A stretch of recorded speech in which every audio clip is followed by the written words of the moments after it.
20 जनवरी 2025 वही दिन था जब डोनाल्ड ट्रंप ने दूसरी बार अमेरिका के राष्ट्रपति बने, यानी कि 365 दिन पूरे हो चुके हैं और अब ट्रंप 2.0 के 1096 दिन और बाकी हैं।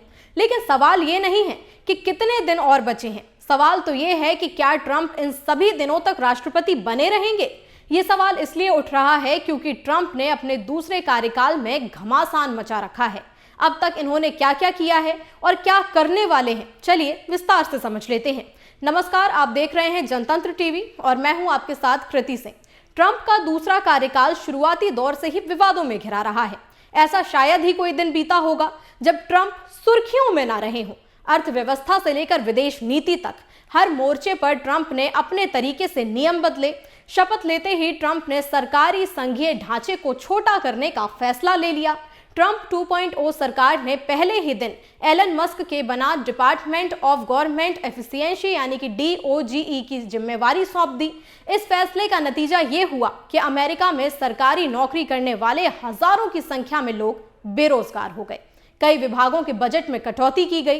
इसके साथ ही यूसेट के अस्तित्व को भी खत्म कर दिया गया। ट्रंप 2.0 का सबसे तीखा फैसला इमिग्रेशन नीति को लेकर आया, जब ट्रंप ने 19 गैर यूरोपीय देशों पर प्रवेश प्रतिबंध लगा दिया। हजारों वीजा रद्द कर दिए गए और नए वीजा पर रोक लगा दी गई। अमेरिका के कई बड़े शहरों में ICE की छापेमारी रोजमर्रा की तस्वीर बन गई। इसके बाद मार्च 2025 में एलियन एनिमीज एक्ट के तहत वेनेजुएला गैंग को तड़ी पार कर दिया गया। इसी के साथ ट्रंप के हाथ फिर एक ऐसा हथियार लगा जिसे ट्रंप ताबड़तोड़ इस्तेमाल कर रहे हैं। जी हां, हम बात कर रहे हैं टैरिफ की। ट्रंप ने वैश्विक व्यापार नीति पर आघात पहुंचाने के लिए हाई टैरिफ जैसे सुपर पावर का इस्तेमाल करना शुरू कर दिया। पिछले वर्ष जनवरी 2025 में चीन, कनाडा, मैक्सिको पर टैरिफ लगाया गया। लगभग सभी देशों पर कम से कम 10% टैरिफ का ऐलान किया गया। इस टैरिफ वार से भारत भी अछूता नहीं रहा। ट्रंप ने भारत के ऊपर भी 50% से 500% तक टैरिफ बढ़ाने की धमकी देनी शुरू कर दी और मैसेज साफ हो गया कि अमेरिका को नुकसान पहुंचाने वालों को भारी कीमत चुकानी पड़ेगी। एक तरफ जहां मध्य पूर्व में ट्रंप को कूटनीतिक सफलता मिली, वहीं इजराइल हमास युद्ध में सीज फायर का दावा किया गया। ट्रंप ने खुद इलाके का दौरा किया। हालांकि जमीनी सच्चाई ये रही कि हमले पूरी तरह रुके नहीं। दूसरे चरण में बोर्ड ऑफ पीस का भी गठन किया गया, लेकिन रूस यूक्रेन युद्ध को पहले दिन खत्म करने का दावा अब भी अधूरा है। राष्ट्रीय सुरक्षा के नाम पर अमेरिका में ट्रैवल बैन और सख्त एंट्री नियम लागू किए गए और फिर आया हैरान करने वाला बड़ा फैसला। WHO से अमेरिका की दोबारा विदाई हो गई। ट्रंप ने आरोप लगाया कि महामारी के दौरान WHO ने पक्षपात किया था। अब तो ये ट्रंप की विदेश नीति बन चुकी है। हर दिन एक नया टारगेट लेकर आ जाते हैं।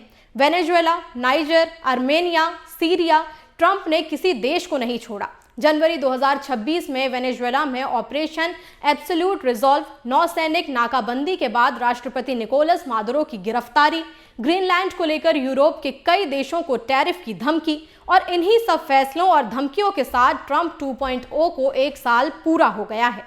लेकिन 1096 दिन अभी भी बाकी हैं। कई अमेरिकियों के लिए ये समय डर से भरा हुआ है।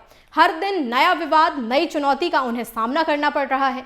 लेकिन सवाल तो ये उठता है कि क्या ट्रंप इसी तरह टैरिफ की धमकियों के बल पर दुनिया से लोहा लेते रहेंगे और क्या कोई भी उन्हें नहीं रोक पाएगा?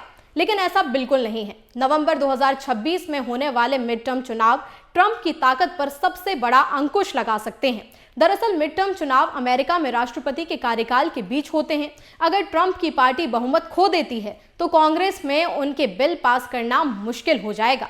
बजट और नियुक्तियों पर रोक लगाना बहुत ज्यादा मुश्किल हो जाएगा और जन समर्थन पर भी असर पड़ेगा।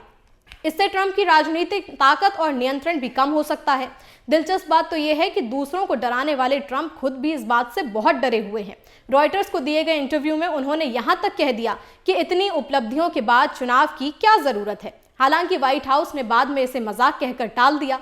बहरहाल, हर सुबह ट्रंप के अजीबोगरीब फैसलों की खबरों से शुरुआत होती है, लेकिन ट्रंप की राजनीति और रणनीति दोनों ही ध्यान खींचने पर टिकी हुई है। इसलिए सभी के मन में ये सवाल होता है कि ट्रंप अब कौन सी चाल चलने वाले हैं। आपको क्या लगता है? हमें कमेंट करके जरूर बताइएगा। साथ ही वीडियो को लाइक और शेयर कर लें और हाँ, चैनल को सब्सक्राइब करना ना भूलें।